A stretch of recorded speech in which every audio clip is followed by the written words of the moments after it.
ہمارے ملک میں خواتین غیر محفوظ ہیں، کہیں تیزاب گردی کے واقعات ہو رہے ہیں، کہیں ہراسمنٹ کے کیسز سامنے آ رہے ہیں، کہیں ریپ کے دل دہلا دینے والے واقعات رپورٹ ہو رہے ہیں، اور کہیں غیرت کے نام پر خواتین کی جان لی جا رہی ہے۔ ہر دن کوئی نہ کوئی بلکہ کئی خواتین ظلم کا نشانہ بنتی ہیں۔ کسی کا چہرہ جلا دیا جاتا ہے، کسی کو قتل کر دیا جاتا ہے، اور کسی کی زندگی خوف میں گزر رہی ہوتی ہے۔ اس حوالے سے قوانین بھی موجود ہیں اور دعوے بھی بہت کیے جاتے ہیں، لیکن خواتین کے خلاف جرائم کے واقعات رکنے کا نام نہیں لے رہے ہیں۔ ہفتے کے دن کوئٹہ کے سول اسپتال میں ایک افسوسناک واقعہ پیش آیا۔ ایک خاتون ڈاکٹر جو لوگوں کی جان بچانے کے لیے ڈیوٹی سر انجام دے رہی تھیں، ان پر اسپتال کے اندر ہی تیزاب پھینک دیا گیا، اور کسی اور نے نہیں، اسپتال کے عملے میں شامل ایک شخص نے ایسا کیا۔ خاتون ڈاکٹر شدید تکلیف میں مدد کے لیے دوڑیں تو انہیں بچانے کی کوشش کرنے والا میڈیکل ٹرینی عبدالرزاق بھی تیزاب سے زخمی ہو گیا، اور زخمی عبدالرزاق نے بتایا کہ حملے کے فوراً بعد مدد کی غرض سے خاتون ڈاکٹر ان کی طرف تیزی سے بڑھیں اور تکلیف کی شدت سے انہوں نے اسے اپنی جانب کھینچا۔ عبدالرزاق کے مطابق خاتون کا چہرہ شدید زخمی تھا، جبکہ ان کے کپڑے بھی متاثر ہوئے تھے، اور پھر میں نے اپنا کوٹ اتار کر ان کے اوپر ڈال دیا۔ ابتدا میں مجھے یہ معلوم نہیں تھا کہ ان پر تیزاب پھینکا گیا ہے۔ خاتون ڈاکٹر پر تیزاب پھینکنے والے ملزم کی شناخت ہمایوں شاہ کے نام سے ہوئی، جو اسی اسپتال میں بطور لفٹ آپریٹر کام کرتا تھا۔ کوئٹہ پولیس کے ڈی آئی جی عمران شوکت کے مطابق تیزاب پھینکنے والا ملزم بعد میں پولیس کی جوابی کارروائی میں مارا گیا۔ اس واقعے کی سی سی ٹی وی فوٹیج میں نظر آ رہا ہے کہ ایک شخص اپنی جیب سے کچھ نکال کر تیزی سے ایک جانب بڑھتا ہے۔ اسی ویڈیو میں سیڑھیوں کے ساتھ سفید کپڑوں اور نیلے کوٹ میں ایک اور شخص بھی نظر آ رہا ہے۔ اس کے بعد جیب سے کچھ نکالنے والا شخص تیزی کے ساتھ دوسری سمت میں بھاگتا ہوا دکھائی دیتا ہے۔ ملزم کے بھاگنے کے بعد وہ شخص جو کہ سیڑھیوں کے ساتھ کھڑا ہے دوسری جانب مڑ کر دیکھتا ہے تو ایک خاتون اس کی جانب تیزی سے آتی ہیں اور اس کو تیزی سے اپنی جانب کھینچتی ہیں، جس کے بعد متاثرہ خاتون زمین پر گر جاتی ہیں۔ اس واقعے کے بعد متاثرہ خاتون کو پہلے کوئٹہ کے اسپتال منتقل کیا گیا، پھر وہاں سے ایئر ایمبولینس کے ذریعے کراچی منتقل کر دیا گیا، جہاں وہ نجی اسپتال میں زیر علاج ہیں۔ نمائندہ جیو نیوز شوالہ اسلم کی اسپتال ذرائع سے خبر کے مطابق ڈاکٹر مانور کا اسپتال میں 1 مہینے تک علاج جاری رہے گا۔ ان کے ہونٹ اور ناک پر گہرے زخم آئے ہیں۔ ڈاکٹرز نے کل ڈاکٹر مانور کے ہونٹوں کی فلنگ کی ہے، اور منگل کو ان کی میجر پلاسٹک سرجری کی جائے گی۔ اسپتال ذرائع کے مطابق ڈاکٹر مانور کو دھندلا نظر آ رہا ہے۔ آئی اسپیشلسٹ نے ان کی آنکھوں کا تفصیلی معائنہ کیا ہے۔ ڈاکٹر مانور کی حالت خطرے سے باہر ہے، اور ان کی مختلف سرجریز 1 ماہ تک جاری رہیں گی۔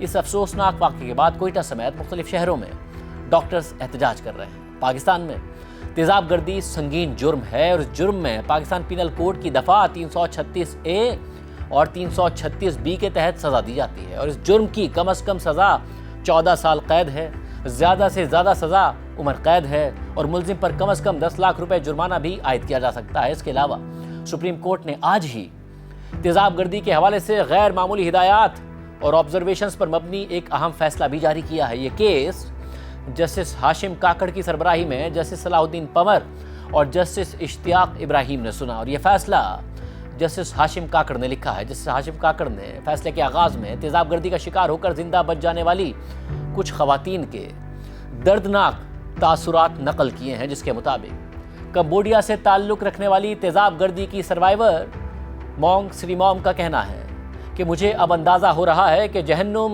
کیسی ہوگی۔ اسی طرح ملتان میں تیزاب گردی کا شکار ہو کر زندہ بچ جانے والی 24 سالہ شمع کا کہنا ہے کہ میری زندگی سے تمام رنگ ختم ہو گئے ہیں۔ مجھے لگتا ہے کہ میں ایک زندہ لاش ہوں، بلکہ زندہ لاش سے بھی بدتر ہوں۔ مجھے لگتا ہے کہ مجھے جینے کا کوئی حق ہی نہیں ہے۔ الہ آباد سے تعلق رکھنے والی ریشما قریشی بھی تیزاب گردی کی سروائیور ہیں۔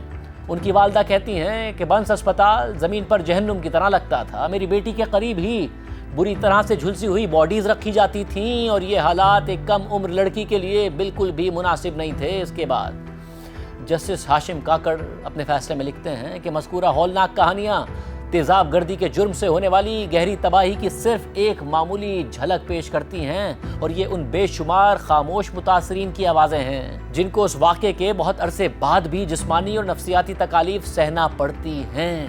تیزاب گردی قتل سے بھی زیادہ سنگین اور ہولناک جرم ہے۔ موت تو اپنے شکار کو ایک بار ہی ختم کر دیتی ہے، لیکن تیزاب گردی کے شکار افراد کی زندگی زندہ موت ہوتی ہے، جہاں وہ ہر روز اپنے صدمے کی اذیت اور اپنے جسم کی بگڑتی ہوئی حالت کا درد برداشت کر رہے ہوتے ہیں۔ فیصلے کے مطابق تیزاب گردی کے مجرم کا مقصد صرف قتل کرنا نہیں ہوتا، بلکہ متاثرہ شخص کی روح کو اذیت دے کر اسے ایک زندہ لاش کی طرح چھوڑ دینا ہوتا ہے، جو متاثرہ شخص کو ہمیشہ مجرم کی درندگی کی یاد دلاتی رہے۔ فیصلے کے مطابق موجودہ کیس کے درخواست گزار عبد المنان عرف عمران کو فیصل آباد کی انسداد دہشت گردی کی عدالت نے تعزیرات پاکستان کی دفعہ 336B کے تحت اقرا پروین کو تیزاب پھینک کر جلانے کا مجرم قرار دیا تھا اور اسے عمر قید کی سزا سنائی گئی تھی، اور متاثرہ خاتون کو بطور معاوضہ 10 لاکھ روپے ادا کرنے کا بھی حکم دیا گیا تھا۔ بعد میں لاہور ہائی کورٹ نے نومبر 2022 کو یہ فیصلہ برقرار رکھا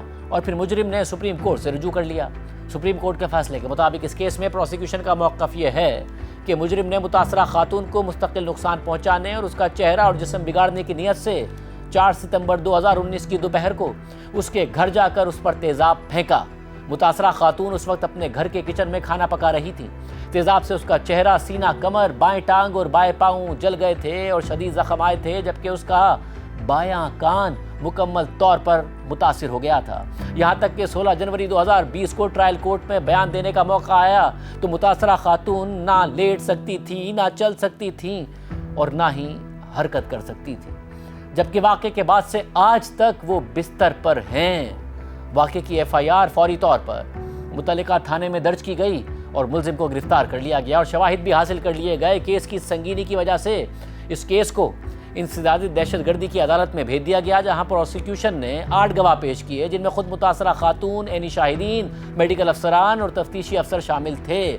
ملزم نے اپنے بیان میں الزامات کی تردید کر دی اور جھوٹے مقدمے میں پھنسائے جانے کا دعویٰ کر دیا، تاہم اس نے اپنے دفاع میں کوئی ثبوت پیش نہیں کیا۔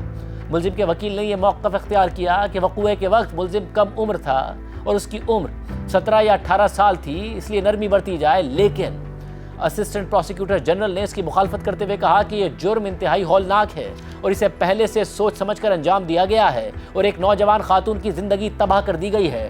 طویل عرصہ گزر جانے کے باوجود بھی خاتون زندگی کی جنگ لڑ رہی ہے، لہٰذا ملزم کی کم عمری ایسے وحشیانہ جرم کے لیے ڈھال نہیں بن سکتی۔ فیصلے کے مطابق یہ واقعہ دن دہاڑے خاتون کے گھر کے اندر پیش آیا اور گواہان اسی گھر کے رہائشی تھے، اس لیے ان کی موجودگی کسی بھی طرح مشکوک نہیں ہو سکتی۔ عینی شاہدین اور متاثرہ خاتون اقرا پروین نے وقوعے کی براہ راست شہادت دی۔ FIR میں عبد المنان عرف عمران کو واحد ملزم نامزد کیا گیا اور متاثرہ خاتون کی گواہی ناقابل تردید ہے۔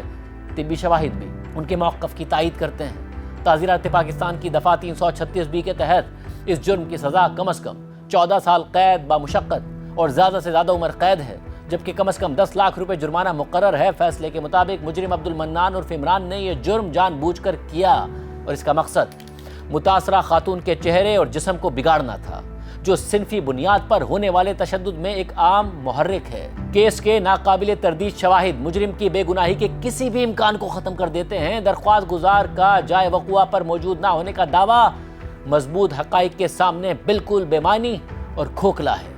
جھوٹے مقدمے میں پھنسائے جانے کے دعوے کے حق میں بھی کوئی ثبوت موجود نہیں ہے۔ سپریم کورٹ کے فیصلے کے مطابق ٹرائل کورٹ اور ایپلیٹ کورٹ نے ریکارڈ پر موجود تمام شواہد کا تفصیلی جائزہ لیا اور متفقہ طور پر یہ نتیجہ اخذ کیا کہ درخواست گزار یعنی عبد المنان عرف عمران کا جرم مکمل طور پر ثابت ہو چکا ہے۔ سپریم کورٹ کے فیصلے کے مطابق ہم نے بھی شواہد کا آزادانہ جائزہ لیا ہے اور ہم بھی نچلی عدالتوں کے فیصلوں سے مختلف رائے قائم کرنے سے قاصر ہیں۔ جسٹس ہاشم کاکڑ فیصلے میں لکھتے ہیں کہ تیزاب گردی اکثر مردانہ بالادستی قائم رکھنے کے ایک ہتھیار کے طور پر استعمال کی جاتی ہے، مثلاً شادی کی پیشکش مسترد ہونے، جنسی تعلقات کی پیشکش رد کیے جانے، محبت کی پیشکش قبول نہ ہونے، جہیز کے تنازعات یا مردانہ غصے کے نتیجے میں تیزاب گردی کے واقعات ہوتے ہیں۔ اس کا مقصد عورت کی جسمانی شناخت کو تباہ کر کے اس پر ایک قسم کی سماجی موت مسلط کرنا ہوتا ہے۔ اس کے بعد عدالت نے بنگلہ دیش اور کمبوڈیا میں تیزاب گردی کے سدباب کے حوالے سے ہونے والی قانون سازی اور اس کے نتیجے میں تیزاب گردی کے واقعات میں کمی کا ذکر کیا ہے۔ پاکستان کے متعلقہ قوانین کی شکوں کا حوالہ دیا ہے اور تیزاب گردی کے سدباب کے لیے مزید سخت قانون سازی اور فوری ٹرائل کی اہمیت پر زور دیا ہے۔ اس کے بعد عدالت نے مزید لکھا ہے کہ تیزاب گردی کے خاتمے کا گہرا تعلق تیزاب تک رسائی کو محدود کرنے سے ہے۔ اگرچہ 2011 کی قانون سازی کے ذریعے تیزاب گردی کو اس کی سنگینی کے مطابق ایک سخت جرم قرار دے دیا گیا ہے، لیکن اس کے بعد بھی ایسے واقعات کا مسلسل پیش آنا یہ ظاہر کرتا ہے کہ صرف سزاؤں سے اس جرم کو مکمل طور پر نہیں روکا جا سکتا۔ ہمارے نزدیک جب تک تیزاب اور اس جیسا مواد آسانی سے دستیاب ہوتا رہے گا، تب تک صرف سزائیں پوری طرح سے اثر نہیں ڈال سکیں گی۔ یہ عدالت کئی مواقع پر تیزاب گردی کے واقعات کی ہولناک اور وحشیانہ نوعیت پر زور دیتی رہی ہے۔ ایک موقع پر سابق چیف جسٹس آصف سعید کھوسہ نے تیزاب گردی کو قتل سے بھی بدترین جرم قرار دیا تھا۔ قتل انسان کی زندگی کا خاتمہ کر دیتا ہے، لیکن تیزاب گردی زندگی گزارنے کے معیار کو ہی تباہ کر دیتی ہے اور متاثرہ شخص کو عمر بھر کی اذیت، سماجی تنہائی، جسمانی ساخت کی تبدیلی اور دوسروں پر انحصار کی زندگی میں دھکیل دیتی ہے۔ متاثرہ شخص نہ صرف جسمانی درد سہتا ہے بلکہ شدید نفسیاتی صدمے، خود اعتمادی کے خاتمے اور معاشی محرومی کا بھی شکار ہو جاتا ہے۔ فیصلے کے مطابق تیزاب گردی ہمارے معاشرے میں صنفی بنیاد پر ہونے والے تشدد کی بدترین صورتوں میں سے ایک ہے۔ جیسا کہ اسی فیصلے میں بتایا گیا ہے کہ یہ قتل سے بھی بدترین جرم ہے، کیونکہ قتل کی صورت میں تدفین کے بعد مقتول کم از کم قبرستان میں زمین کے ایک ٹکڑے کا مالک بن جاتا ہے، جبکہ تیزاب گردی کی صورت میں متاثرہ شخص پوری زندگی دوسروں کا محتاج بن جاتا ہے، ہر روز جیتا ہے، ہر روز مرتا ہے۔ معروف شاعر ڈاکٹر راحت اندوری نے اس بحث کو اپنے مشہور اشعار میں یوں بیان کیا ہے کہ 2 گز سہی مگر یہ میری ملکیت تو ہے، اے موت تو نے مجھ کو زمیندار کر دیا۔ فیصلے میں آگے مزید لکھا ہے کہ تیزاب گردی کے متاثرہ شخص کی آزمائش مقدمے کے اختتام پر بھی ختم نہیں ہو جاتی، بلکہ یہ ایک طویل، کٹھن اور عمر بھر جاری رہنے والے طبی علاج کے سفر کا آغاز ہوتا ہے۔ متاثرین کو اکثر جسم کی بحالی کے لیے متعدد پیچیدہ سرجریز اور خصوصی طبی اقدامات سے گزرنا پڑتا ہے، جو نہ صرف جسمانی طور پر انتہائی تکلیف دہ ہوتے ہیں بلکہ مالی اعتبار سے بھی اتنے مہنگے ہوتے ہیں کہ زیادہ تر متاثرین کے لیے ضروری علاج تک رسائی ممکن ہی نہیں رہتی۔ ایشین ہیومن رائٹس کمیشن کے مطابق پاکستان میں تیزاب گردی کے تباہ کن اثرات کی مثالیں ارم سعید اور میمونہ خان جیسی متاثرین ہیں، جنہیں بالترتیب 25 اور 21 سرجری سے گزرنا پڑا۔ ان دونوں خواتین پر شادی سے انکار اور خاندانی تنازعات کی وجہ سے تیزاب سے حملے کیے گئے تھے۔ اسی طرح صنفی بنیاد پر تشدد کی یہی سنگین صورتحال شمیم اختر کے مقدمے میں دیکھی گئی، جو پہلے اجتماعی زیادتی اور بعد میں تیزاب گردی کا نشانہ بنی اور انہیں 10 سرجری سے گزرنا پڑا، جبکہ منیرہ آصف کو شادی کی پیشکش مسترد کرنے پر تیزاب گردی کا نشانہ بنایا گیا اور انہیں 7 سرجریز کی ضرورت پیش آئی۔ فیصلے کے مطابق اب وقت آ گیا ہے کہ اس مسئلے کے حوالے سے ہمارے ملک میں بھی ایک مضبوط اور مؤثر نظام باضابطہ طور پر قائم کیا جائے۔ اگرچہ متاثرہ شخص کے علاج کے اخراجات کی بنیادی ذمہ داری مجرم پر عائد ہونی چاہیے، لیکن ریاست بھی اپنی ذمہ داری سے بری ذمہ نہیں ہو سکتی، کیونکہ ایسے ہولناک جرائم کا وقوع پذیر ہونا یہ نشاندہی کرتا ہے کہ جرم کی روک تھام اور تیزاب جیسے خطرناک مواد کی نگرانی کے حوالے سے ریاستی نظام میں کمزوریاں موجود ہیں۔ ہم اس رائے کے بھی حامل ہیں کہ تیزاب گردی کے وہ متاثرین جو مستقل جسمانی معذوری کا شکار ہو جائیں یا ان کی کوئی حص متاثر ہو جائے، انہیں مکمل طور پر معذور افراد کے زمرے میں شمار کیا جانا چاہیے۔ ایسے متاثرین کو سرکاری معذوری سرٹیفکیٹ جاری کیے جانے چاہیے تاکہ وہ قانون کے مطابق ملازمتوں، تعلیمی اداروں اور ریاست کی جانب سے فراہم کیے جانے والے تمام فوائد میں معذور افراد کے لیے مختص کوٹے اور سہولیات سے مستفید ہو سکیں۔ فیصلے میں مزید لکھا ہے کہ یہ تمام باتیں بیان کرنے کے بعد اب ہم سزا کے تعین کی طرف آتے ہیں۔ ایک مشہور قانونی اصول ہے کہ سزا جرم کی سنگینی کے مطابق ہونی چاہیے۔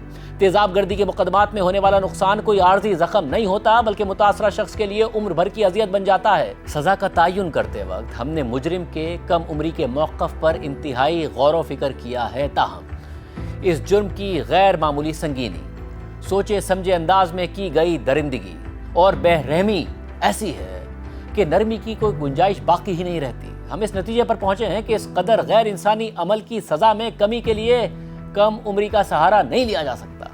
عدالت نے اس کے بعد مجرم عبد المنان عرف عمران کی سزا اور جرمانے کو مناسب قرار دیتے ہوئے ٹرائل کورٹ اور ہائی کورٹ کے فیصلے کو برقرار رکھا ہے۔ فیصلے میں عدالت نے قانون کے مطابق ٹرائل کورٹس میں تیزاب گردی کے کیسز کو 4 ماہ میں مکمل کرنے کی اہمیت پر زور دیا ہے اور ہائی کورٹس کو ایسے کیسز کے ٹرائل کو مانیٹر کرنے کی ہدایات جاری کی ہیں۔ اس کے علاوہ وفاقی اور صوبائی حکومتوں سے کہا گیا ہے کہ پرائیویٹ افراد کو تیزاب فروخت کرنے کی پابندی پر عمل درآمد کو یقینی بنایا جائے اور تیزاب کی قانونی فروخت کے حوالے سے ڈیجیٹل نظام قائم کیا جائے۔ سپریم کورٹ نے وفاقی اور صوبائی حکومتوں کو یہ سفارشات بھی دی ہیں کہ وہ تیزاب گردی کے متاثرین کو معذور افراد کے لیے مختص کوٹے میں شامل کرنے کے لیے ضروری اقدامات کریں اور ساتھ ہی national acid survivors rehabilitation fund کے قیام کے لیے خصوصی قانون سازی کریں۔